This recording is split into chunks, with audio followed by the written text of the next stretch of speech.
New Galaxy Broadcasting proudly presents Integrative Hermetic Health with Hugo Rodier, MD. In this program, we explore a powerful new paradigm for health from the standpoint of integrative medicine. In his practice, Dr. Rodier integrates the ancient Hermetic art and the enduring role of food as medicine with modern nutrition, but also allowing for the wide range of important health practices, including truly valuable medical discoveries, chiropractic, acupuncture, homeopathic, and herbal medicine. In this program, Hugo Rodier, an expert in intestinal health and nutrition, will help the audience discover an approach that focuses on actual cures, not the masking of the elegant simplicity of many health solutions for the sake of profit. Profit too long has been an overriding motive of the pharmaceutical companies, and sometimes, sadly, by many in the medical establishment today.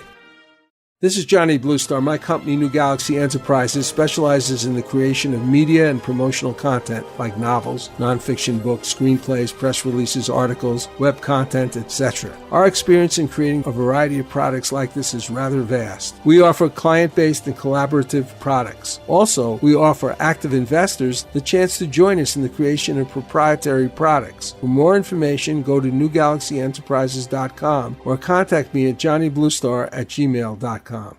Good morning, Doctor. Looks like the start of a new year. It sure does. And we ourselves got to this point. I hope that we're able to make some changes in the healthcare field, at least get people excited about the possibilities that things can be better. Today, I think a good start for the year would be to delve into the basic philosophy of integrative health.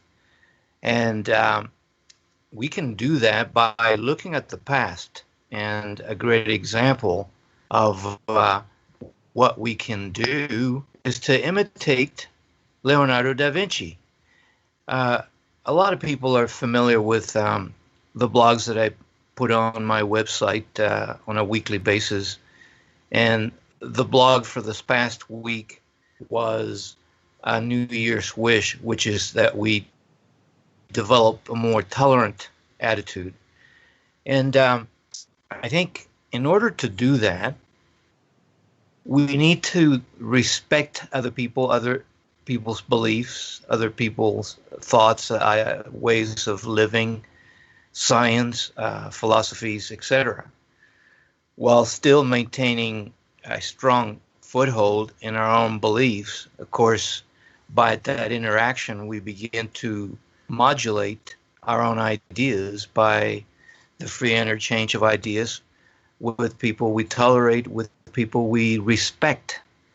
And so I was reminded of a great book as I wrote the blog, How to Develop a More Tolerant Attitude, How to Live with Others in More Harmony. And that book was How to Think Like Leonardo da Vinci by Mr. Gelb, G-E-L-B. And it turns out that at this very moment on top bestseller lists, there's a book, biographical book on Leonardo da Vinci written by Walter Isaacson, which is doing quite well, and I intend to read that book.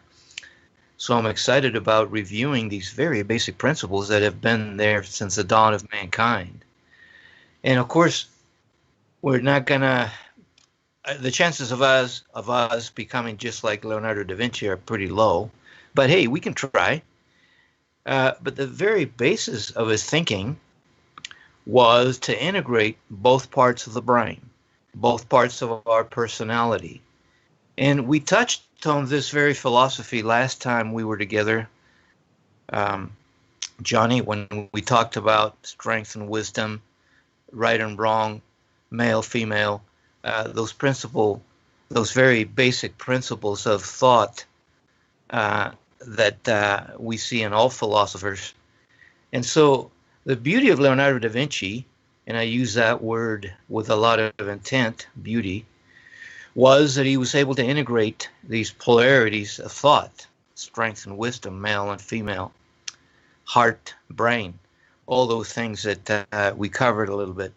So Leonardo was beautiful in that that's a very word the ancients used to integrate strength and wisdom, beauty or harmony. So if you recall, we talked about the pillars of the Kabbalah last time. And if you recall, the third pillar, the pillar of beauty, is a balance of the two pillars to the sides, strength and wisdom. So that's why I use the word beautiful for Leonardo da Vinci. Of course, he produced a whole lot of works of art that are quite beautiful.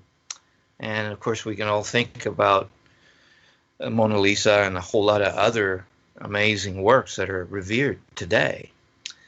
And so, as we look at the way Leonardo thought, it's quite achievable, I think, but perhaps not to the degree that he did. And so if you look at the blog, HugoRodier.com, on integrative health, wish for the new year, which is exactly how you started the show, Johnny, a wish for the new year. And so we can look at very basic tenets, very basic principles that Leonardo espoused to bring this beautiful reconciliation of the opposites. And that is the genius and beauty of Leonardo da Vinci, the integration of opposites. And so as we look at the blog, that would be helpful if people had it in front of them. But the first quality that he talks about is curiosità. Of course, they're going to be in Italian, but hey, you can get it. It's curiosity, an insatiable curiosity, an unrelenting quest for continuous learning. Of course, you can't do that if you're not tolerant or respectful of other people's ideas. Number 2, dimostrazione. Know for yourself. And you are a great example of both of those qualities, Johnny, because you're curious, insatiably curious. You're always looking to see what's going on and dig deep into issues. But you want to know for yourself as well. You're not going to take anybody else's word. You want to study issues for yourself. And so if we just go around copycatting everybody else, we're not going to be able to reach this beautiful integration of the opposites, because we'll be tossed to and fro from one idea to another instead of doing the homework ourselves. So curiosità, dimostrazione. Number 3, sensazione, a refinement of the senses, especially light. You recall we talked about light quite a bit on our last show, which is an integration of energy and information. Light is, according to physicists. But any cursory examination of the subject of light not only fills us with wonder of the mysteries of light, but also the excellence of light, not so much physical, but also intellectual. To be enlightened is a word that we use quite a bit. But of course, to perceive light, to be able to understand it and enjoy it to its maximum degree, we have to have a refinement to the senses. Of course, if our senses are dulled by poor diets, poor habits, poor health, if you will, then our senses are not going to get the maximum effect of the experience of light or the physical world, which is, like I said, based on light. Well, the fact that Leonardo da Vinci was a painter, yes, and I think he was greatly concerned with that in his craft. Exactly. Of course, he delved into everything, and which is the point of the story here, that he wasn't just limited to painting. Right. He was a sculptor, an inventor, and a scientist of the highest degree, because he was able to integrate both sides of the brain. Number 4, sfumato, which is to embrace ambiguity, paradox, uncertainty. Because a whole lot of people, in order to avoid uncertainty, pick one side or the other. Take, for instance, when we talk about politics, Democrats, Republican, and the two shall never meet. seems like these days, which is catastrophic for our society. And so a person that is able to embrace the opposites is able to embrace ambiguity, paradox, uncertainty. Because to navigate the middle ground requires a special mind that will see the good on both sides, and that the sides are there, the opposites are there, in order to bring us to the middle, where perhaps nobody's going to be happy, but at least we'll be content to have listened to everyone's input, and then we can get along, and then we can tolerate one another, respect one another. But I see this quite a bit in medicine. It's so dysfunctional because this is one of the major faults in the system. It is not able to embrace paradox and uncertainty and ambiguity. So in the futile quest for certainty, they get into a left brain approach where everything has to be proven black and white, with mixed results, we have to say. And we'll talk about some more. But F. Scott Fitzgerald said it very well also, that a sign of high intelligence is to be able to incorporate opposites into our lives without going crazy. Of course, he kind of did a little bit, but he tried. By the way, he's the guy who wrote The Great Gatsby and all that, so that's a great book showing how America has tried to embrace ambiguity. As you recall, this was a rich man who still listened to bohemian types, and he wanted to navigate both sides of the equation, and it didn't work out too well for him. Number 5, arte scientia, which is sort of what I was talking about. It's a balance of science and art, logic and imagination, whole brain thinking. And this is how we think of Leonardo da Vinci every time we bring him up, because of this very thing. And you touched on that a little bit there a minute ago. And I responded that he was able to integrate these two sides.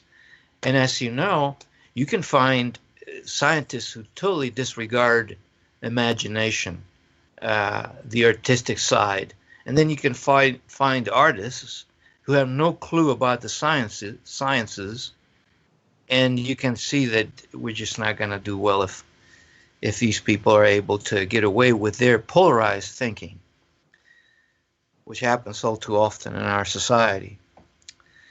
Number 6, corporalita, the cultivation of grace, ambidexterity, fitness, poise. And so a lot of times we might think of these qualities as hedonism, but to be able to enjoy the pleasures of life with grace, with respect for others, gives people a magnetism, a charisma that is very attractive. So denying the cultivation of grace, of fitness and poise, because it might be hedonistic, has very nasty side effects. Of course, the danger is that we do become hedonistic. So here's the balance: to be able to be elegant, but at the same time maintain humility, if you will, and not become an elitist or someone over concerned with looks and all that. And last but not least, connessione, which is an understanding that all things are connected. That when we have a balloon and you put pressure on one side of the balloon, the whole balloon will feel that increase in pressure. So this is what scientists will call systems thinking. So there's a big move in the sciences to be more holistically thinking as far as the human body goes, that all organs are connected. They don't work in isolation, that we're connected to our environment, that we cannot do one thing industrially and not expect negative consequences if we're not careful with the environment. This is what the Asians will say very neatly: when a butterfly flaps its wings, it can produce a hurricane around the world. And so, Johnny, these are the very basic tenets that made Leonardo da Vinci who he was. And so, are they attainable? Can a regular person reach this level of integration? What do you think, Johnny? Well, I was thinking about certain more sort of hermetic side to this, which I think that Da Vinci was probably interested in too.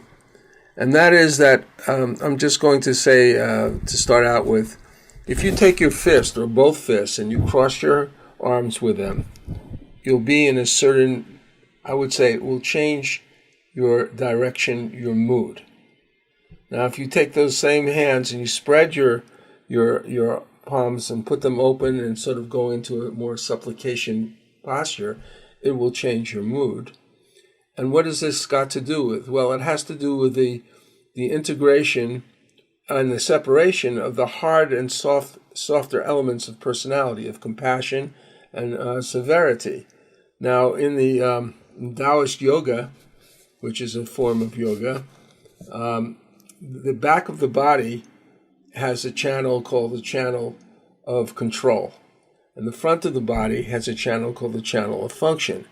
And it's been my observation that people who are, just coming around talking to other people or making decisions or actually performing their work sometimes gravitate to the front of their bodies and sometimes to the back. And some people are stuck in the front of their body and stuck in their back. And this is sort of a neurological weight.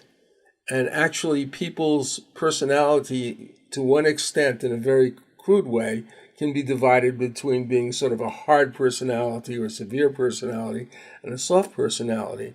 Now, in looking at life, we need both of these attributes, softness and hardness, depending on the situation.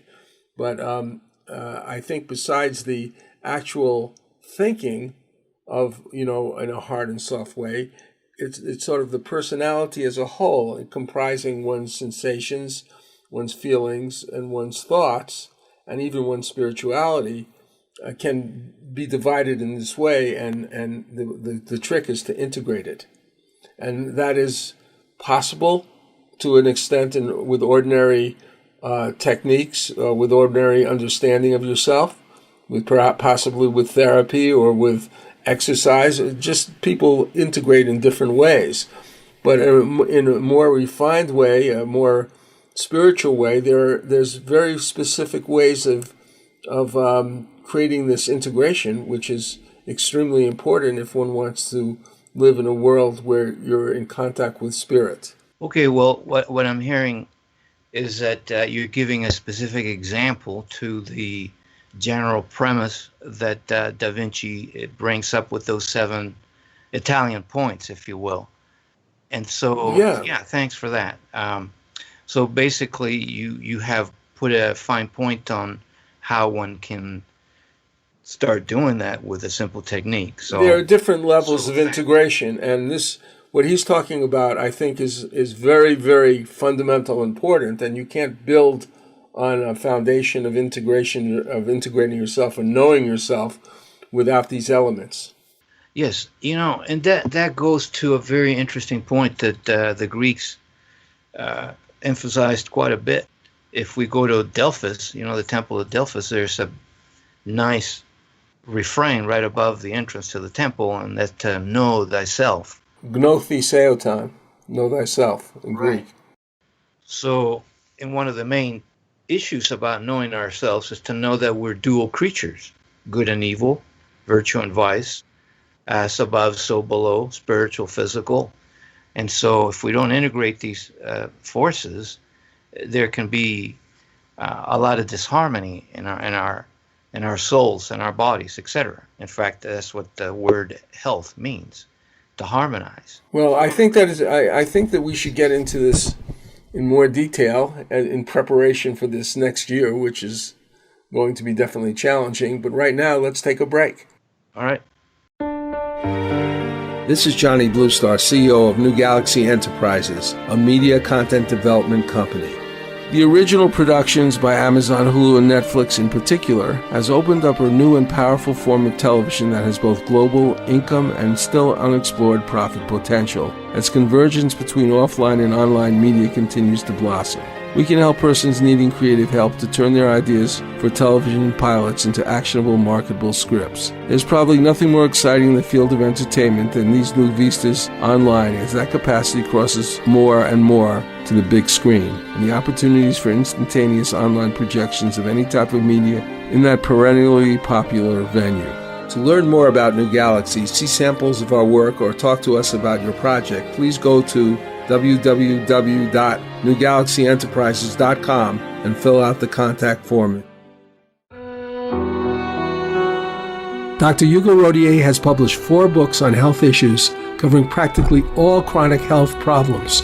You may find them by accessing his website at hugorodier.com. That's HUGORODIER.com. Gut health is the most academic, while switching off chronic disease is the most patient-oriented, with simple recipes to implement his nutritional protocols. Patriots Act is a Brent Marks legal thriller written by Kenneth Eade, a novelist and attorney, often appearing on Threshold Radio. It's about Ahmed, a naturalized U.S. citizen formerly of Iraq, who was sent to Guantanamo Bay detention camp with no real knowledge of a crime he has committed. Brent Marks, a California attorney, is originally hired by Ahmed's wife to fight for his release. The novel opens with a convincing mock execution, a mode of torture meant to break down a prisoner in a brutal and traumatic way that foreshadows Ahmed's actual death in the hands of his accusers. Ahmed felt the butt of the rifle strike his spine as his knees buckled and he hit the floor. Move faster, Haji. Up against the wall. Stop there. Good, listen up. My name is Sergeant Brown. You're here because you refused to cooperate in interrogations. The decision has been made to execute you by firing squad. Wait, I'm an American citizen. Ahmed felt the black bag ripped from his head and for the first time faced his aggressors. He found himself facing a man in camouflage fatigues, holding an M16 to his chest. Beside him, an 8-man firing squad with their rifles in ready position. I have the right to talk to an attorney. This is all a big mistake. Brown fastened a leather strap around Ahmed's waist, pinning his spine to a wooden post. Yeah, a big mistake. You should have cooperated when we asked you about your superiors in Al-Qaeda. I don't know anyone in Al-Qaeda. Do you have any last statement, Haji? But I repeat, do you have any last statement? I'm not a terrorist. I'm an American citizen. I've a right to a lawyer and a trial. You've denied me these rights. You will answer to God for your crimes. I think you can see who has all the rights here. Ready? Aim! The 8 pointed their rifles at Ahmed. Shivering uncontrollably, Ahmed's knees gave way, and he hung on the post like a man crucified. Fire! The deafening explosion of the 8 rifles was the last thing Ahmed heard. He felt the bullets hit his flesh, and his body crumpled forward, hanging lifelessly from the post like a scarecrow. Well, that was a little bit of dramatic stuff, and that's how Ken Eade writes. He writes about serious matters. In this case, it's a kind of a Guantanamo issue. And I think that that brings back sort of, in my mind, the Bush era and the various challenges that we're now facing in our lives on a daily basis as more and more seems to be taken away. And we're talking about possibility of nuclear war, the destruction of our coastal environment, possibly by excessive drilling that's now permitted, the circumventing of the complete area of our national monuments. Just so many things are happening right now. We need to be ready and to deal with these things in the right way for this next year. And I think this the word integrative, medicine is very interesting. Because it's kind of a new type of medicine that's been on the scene. I seem to remember people talking more about in the past alternative and complementary medicine as terms. What's happened to them? Well, they've been superseded by this integrative medicine. But even that term, integrative medicine, I think is going to go. Really? Yeah. Ultimately, it'll just be medicine. And so we get all these adjectives because we sense that things are not doing well. We sense that there needs to be a change. And so alternative medicine was quite pejorative. Why is nutrition an alternative? Why is paying attention to the psyche and to the environment alternatives? As if the mainstream medicine is the only way to go and everything else has to suck up to the big boys. No, so all these terms are going to go. Isn't that somewhat like the news industry? I mean, you have alternative press. Yeah, same thing. And there's something a little bit wrong with the mainstream press, and so people are still comparing it to them because it's so big. And like conventional medicine is huge. Pharmaceutical products are gigantic. Right. So they created the impression that that's the only way to go. Everything else must be an alternative.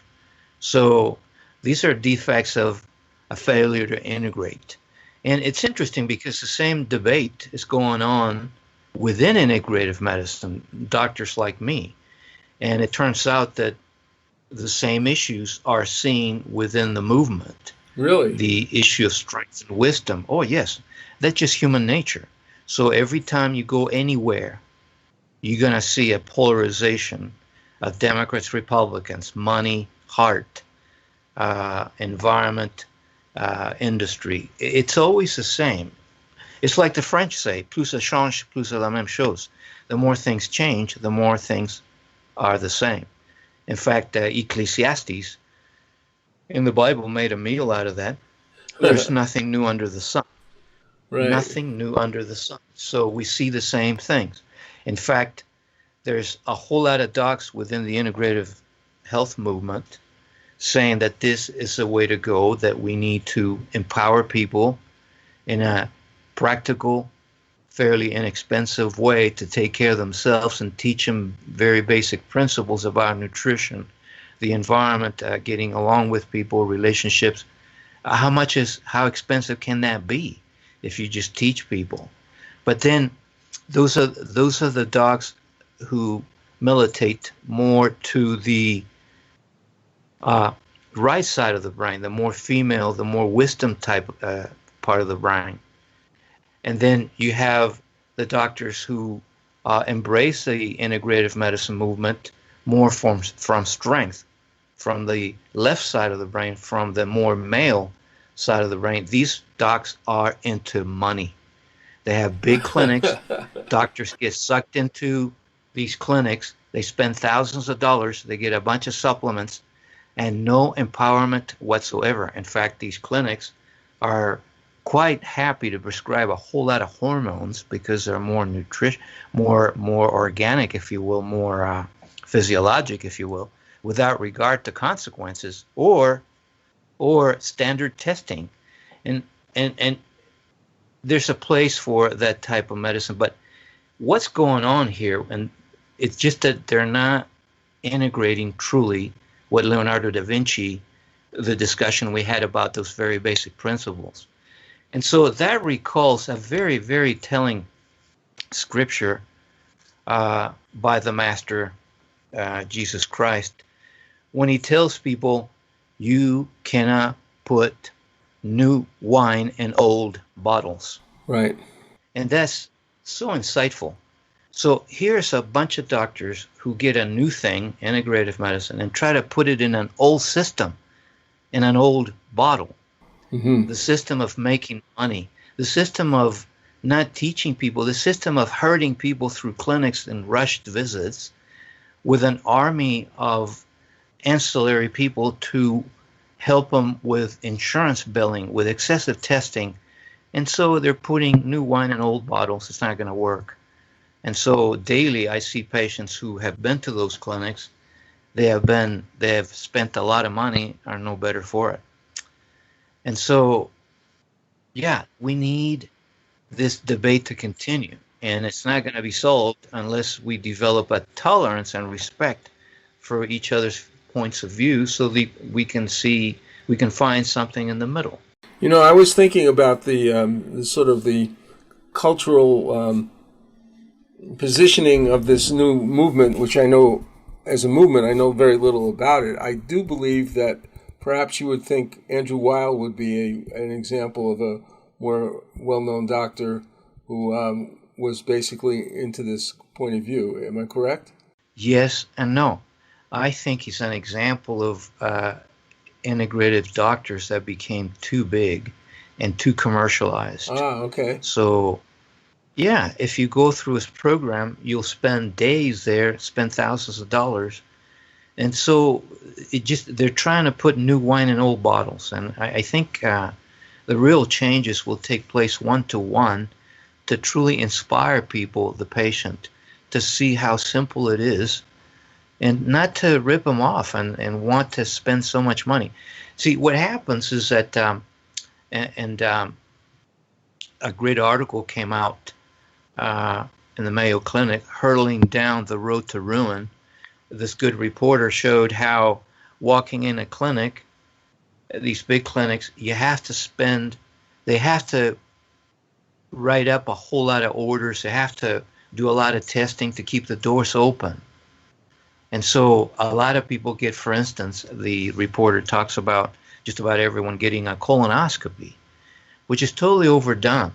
In Europe, they're not done so many, and they're much cheaper. So we created a beast, a huge beast that needs to be fed. And so you see a lot of overprescribing. So a lot of integrative doctors fall into this trap. This is what I was talking about, new wine in old bottles. So in my mind, Deepak Chopra, Andrew Weil, these big shots have fallen into that trap. Yeah. In my opinion. Could you give any examples of other legendary doctors who may have embraced this medicine without compromise? Well, absolutely. The first one, Hippocrates. Again, and everybody's familiar with that guy.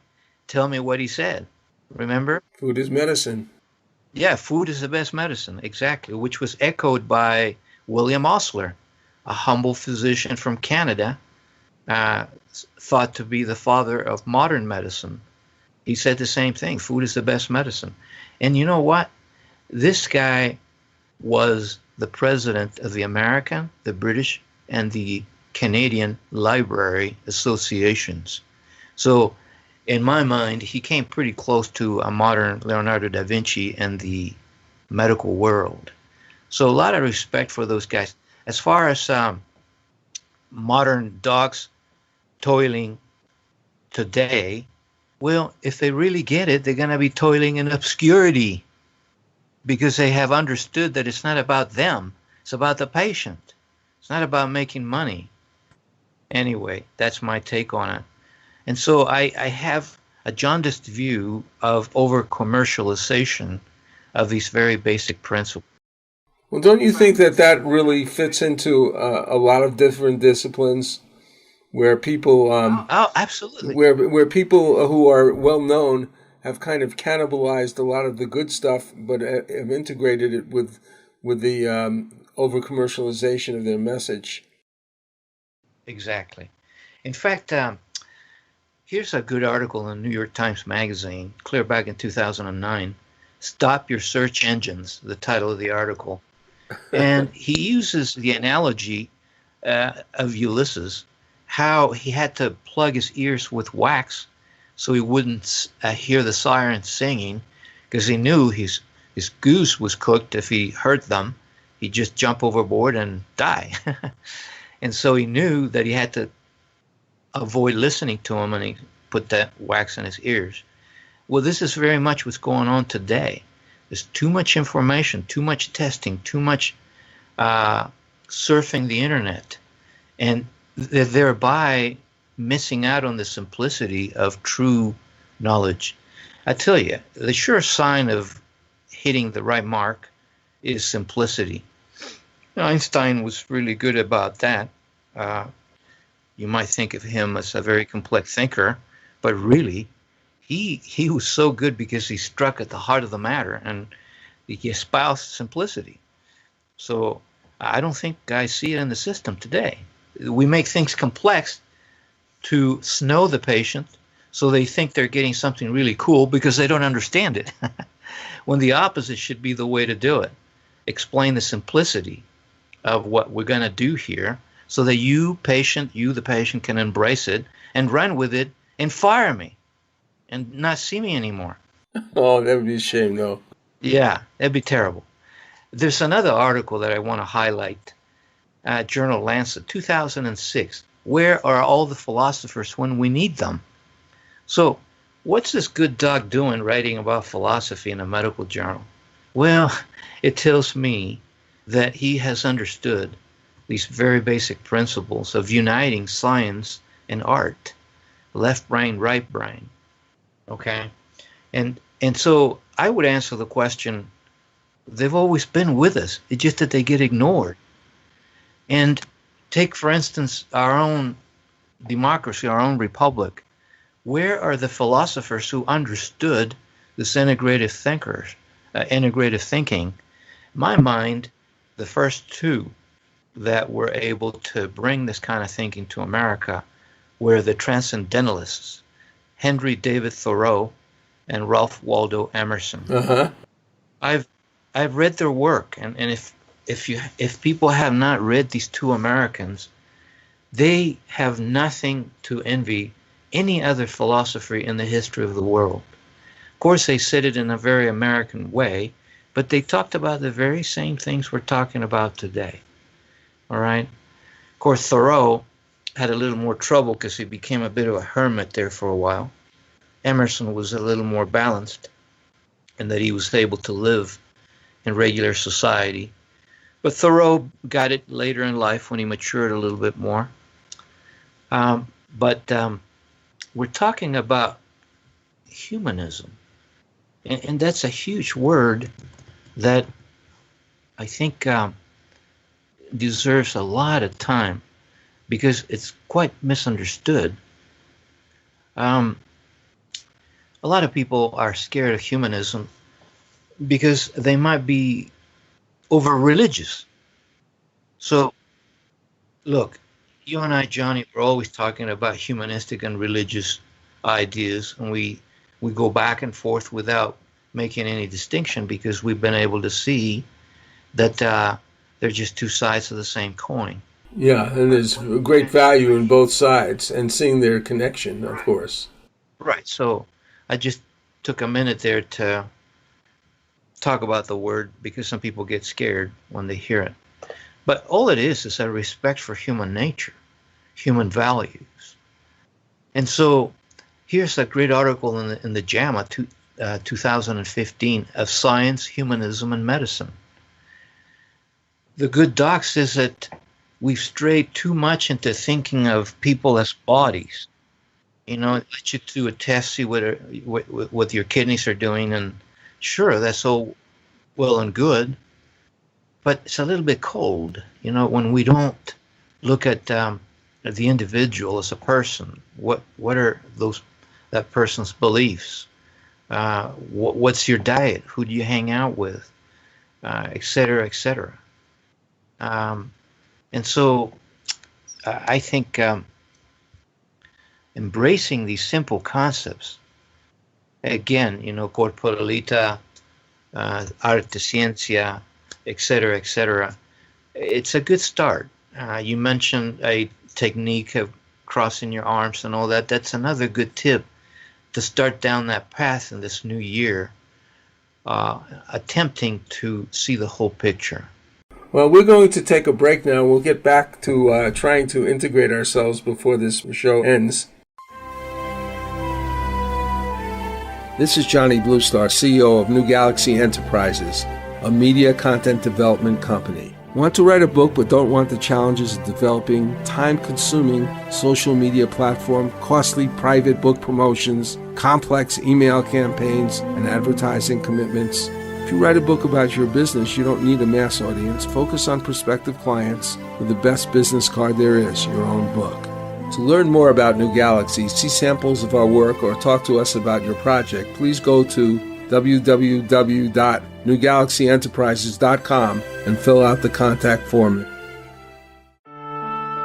Are you confused about so much information on health issues? Do you find it hard to trust the sources of conflicting advice? Try Dr. Rodier's newsletters and blogs based on the latest information published in the best medical and nutritional journals. There is no charge for subscribing. Just log on to HugoRodier.com. That's HugoRodier.com to do so, or to download Dr. Rodier's latest publications. The following is from West Side Warrior, the memoir of Ray Boylan, a Korean War veteran and crime fighter. He was there fighting in the world's coldest battlefield when the Chinese communists invaded. Desperate squad members ran past our foxhole yelling, "Get the hell out of here, there's too many of them!" Again, we saw the Chinese soldiers charging in with opium-induced mindlessness, oblivious of our bullets. Again, we heard the bugles and whistles. Climbing out of our foxhole, Bob dropped 2 hand grenades behind us, and I threw one over my shoulder. Bullets whizzing by our heads, Bob and I became bolts of lightning flashing across the mountainside. Like a hideous film, desperate scenes like this played out on the Tokong Pass for 3 days. Sometimes I played in the scene. Sometimes I could only watch and wonder if it were real, or if I'd be suddenly jolted out of my trance by an RKO usher saying, "Hey, did you kids sneak in here?" To acquire this book, Google westsidewarrior.boylan.kindle. Boylan is spelled Boylan. That's West Side Warrior, Boylan, Kindle. You know, Doctor, we were talking about the sort of integration of humanism with the physical aspect of medicine. And I don't know if you've read this book, but it's kind of a surprising book to me. I've actually almost read it 3 times. It was by Michael Crichton, who wrote the Andromeda strain, and most, famously the Jurassic Park. But did you know that he had actually become a doctor before he started to write? And he wrote this book called Travels. Did you ever read that book? No. This is a phenomenal book, although it's not really about. It's about travels to some degree. It's also about his spiritual adventures, but also a lot of physical stuff. But in the beginning of the book, he's talking about med school. And he never really wanted to go to med school, but they kept convincing him. And that's what he comes up with. After all this dissection and sort of very clinically and academically dealing with patients and all the things he saw and the way the doctors acted, he came to the idea that maybe the patient sometimes had more clues as to what to do themselves than the doctors, because the doctors were so caught up in their procedures and medicines and and analysis that they actually forwent the human element. Yes, he's one of my heroes. It's a very interesting discussion of med school. It reminds me a lot of some of the things you talked about, but you survived it. I mean, he survived it too, but you found an alternative, right, during that period of time. You didn't just stick with the curriculum in the books. Yes, I think I identify with Crichton. Of course, I wish I could write the way he did. Well, and so he's an example of a doctor who was able to do some Leonardo da Vinci thinking. And here's a good article that kind of touches on this point from the British Medical Journal this year, Critical Thinking in Healthcare and Education, which addresses the very point you made, is that doctors, and this was my experience in medical school, are being trained to become vending machines. A diagnosis, you push a button, here comes the drug. And a monkey could do that, all right? And so that's what they're being trained to become. And of course, Crichton rebelled against that. So did I. I think I may have mentioned to you that I left all my books at school, and I go home to read Asimov and Chekhov and Henry Miller and Tolstoy and Victor Hugo and things like that. And so my grades in medical school were only average. One time, I decided to be like the big boys, and I took the textbooks home to Bonnet for a test, and I got the 3rd highest score in the class. So I figured, you know what? I don't care for this type of rote memorization, which is all it was. Yeah. The biggest thing I learned in medical school, Johnny, was where the library was. Of course, I don't go there anymore because now we have the internet. But I used to go, even as a doctor, once a month to read about 100 medical journals and hard copies in my hands until the internet revolution took care of that. But yes, a lot of doctors are unhappy with their medical education because they're not getting what they thought they were going to get. I thought I was going to be trained to be a Renaissance doctor. How naive. You know, I thought I was going to be taught about nutrition, the environment, spiritual things. There was just no time for it. Yeah, you're being trained to be a vending machine. Right. In defense of the system, I must say that the sciences are so strong and voluminous that it pushes out the weaker sister, if you will. But we see that all over the place. Strength beats up on wisdom initially, but then wisdom wins over at the end. So I'm waiting for what the adjustment that must come. With this type of training, you end up with overdiagnosis of disease. And so take, for instance, reflux. Who doesn't have reflux? Well, it used to be just something that people get when they eat poorly. That's what it used to be. Now it's a disease that must be treated by 100% shutting off your stomach acid, which is lunacy. Oh, wow. Those drugs are even with a counter. Yeah, when I was in medical school, those drugs came out in the early 80s. You know, those acid blockers like Prilosec, Prevacid, Nexium. And they blocked acid production 100%.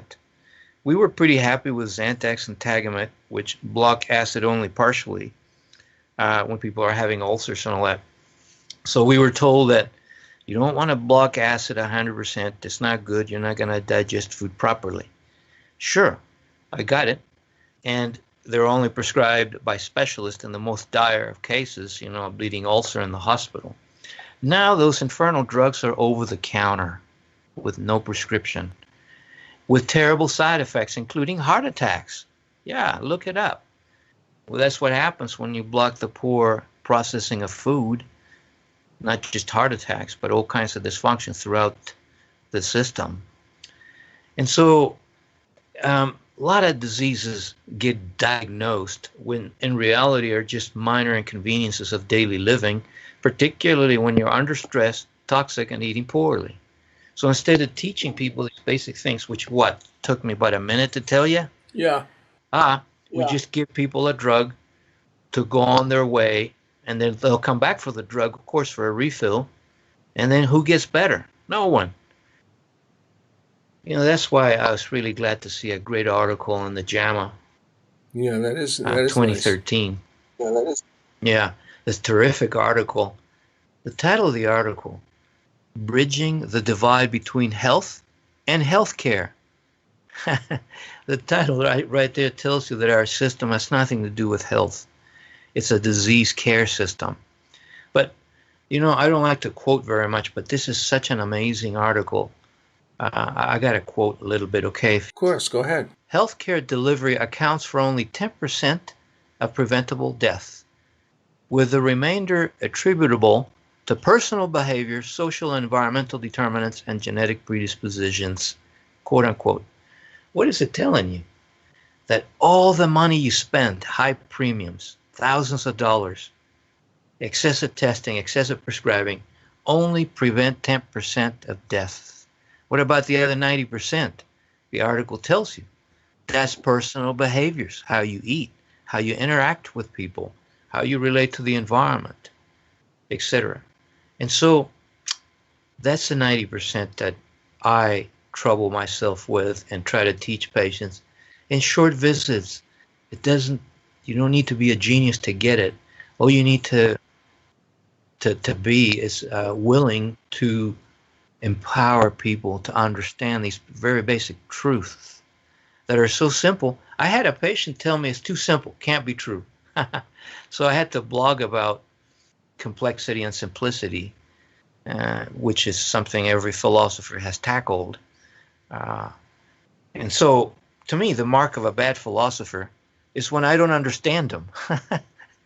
Is when it's too complicated, when he's too much into himself or herself, so I don't even know what the guy is saying. That's why I love ordinary people. They get it. All they need is a little information right now. Yeah, well, what they get is a catalog of side effects after they hear a couple of benefits, while they're watching people play on swings and walk around in parks. I'm talking about pharmaceutical commercials.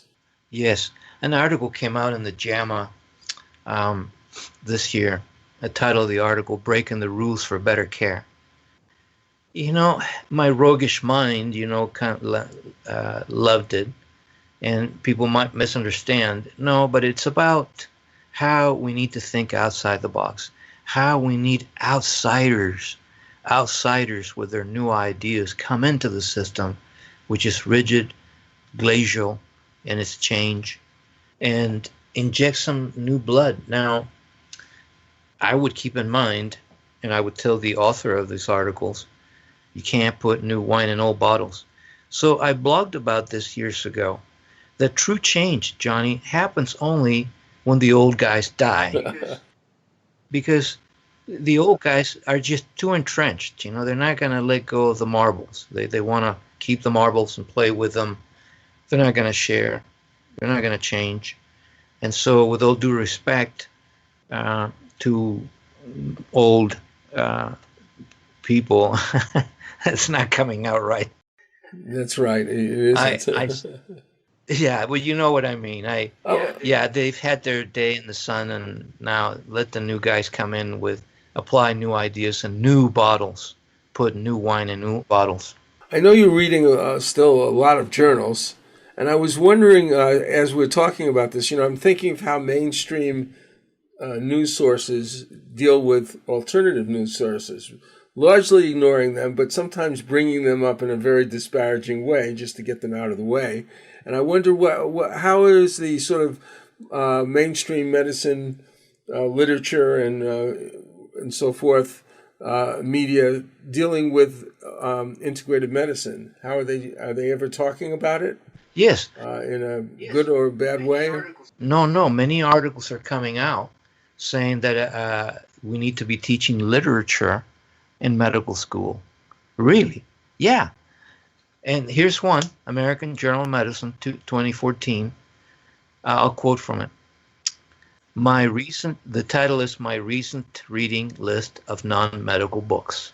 So the good doc goes and writes dozens of books that have influenced him. And the good doctor writing the article quotes William Osler. Remember I mentioned the Canadian doc, president of the American, British, and Canadian Library Associations? Yes. Mm-hmm. And so he puts in a quote by Osler in that article, My Recent Reading List of Non-Medical Books. So Osler says, but by the neglect of the studies of the humanities, which has been far too general, the medical profession, loses a very precious commodity. There are at least a dozen or more works which would be helpful in getting wisdom in life, which comes only to those who earnestly seek it, quote unquote. I shed a tear or two when I read another quote by Osler. When he died, he had a vast library, and he donated his books to regular libraries. And then he said, put my ashes nearby all my books, because I want to see how generations after me will be reading my books and enjoying them.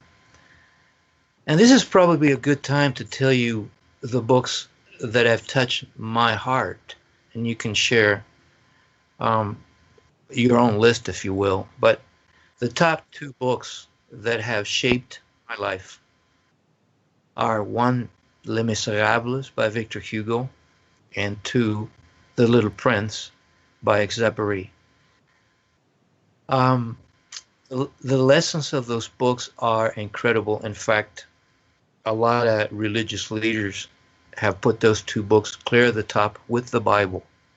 So if people have not read those two books, they're missing out. What's your list? Well, one thing that I would mention that I think is foundational are the dialogues of Plato. Alfred North Whitehead, who was a 20th century philosopher, wrote Process and Reality, said 2,000 years of philosophy have only been a set of footnotes to Plato. And I think that Plato really deals with a lot of questions and sort of an approach that really fits into and I think not unintentionally, into what you call the Hermetic aspect of thinking. So that was really an important book for me. Thank you. Well, let me comment on that. Well, I read a great book by Mr. Herman, The Cave on the Light, which talks about Plato and Aristotle. There's a great painting by Raphael in La Sagrada Familia, a great painting by Raphael, which shows Plato and Aristotle. Plato is pointing up and Aristotle is pointing down. Does that ring a bell? Yeah. Well, that's the cover of the book. I must say, Plato to me was much more exciting and thought-provoking than Aristotle was, and I had to read a lot of Aristotle too because I went to a classics college. All right, but the point of the book, and by putting that picture on the front of the book, Herman makes the point that I've been trying to make. Plato is more about the heart, about philosophy, about the right brain, about wisdom. Aristotle is more about science, empiricism, about material things, about strength. They point up and down. And then Raphael paints every philosopher he knew up to that time on either side of the room. So they're polarized.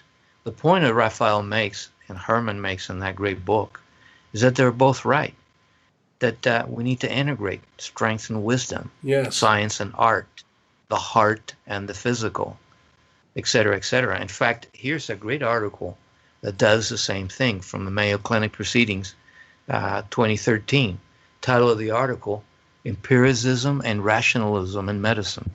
Can two competing philosophies coexist to improve the quality of healthcare? Well, the good doc gets into the same discussion that we're having now, that both are right. You know, Doctor, sadly, it's time to make people wait another week to hear more of this conversation. And we're, of course, interested in everybody's ideas. And they can find us and note things in the blog and discussions and so forth. So now we're going to sadly close, and I'm looking forward to our next conversation. Well, thank you very much, Johnny. This is Johnny Bluestar, CEO of New Galaxy Enterprises, a media content development company. Email campaigns in this world of internet marketing saturation need to contain useful information without some of the more obnoxious and falsely composed solicitations that often appear in one's inbox. We specialize in the creation of products that respect the consumer and emphasize the value and utility of products and services and are developed in a concise and meaningful way. To learn more about New Galaxy, see samples of our work, or talk to us about your project, please go to www.newgalaxyenterprises.com and fill out the contact form. For more information about Dr. Rodier's practice, books, blogs, and newsletters, contact Hugo Rodier, MD, at www.hugorodier.com. That's HUGORODIER.com.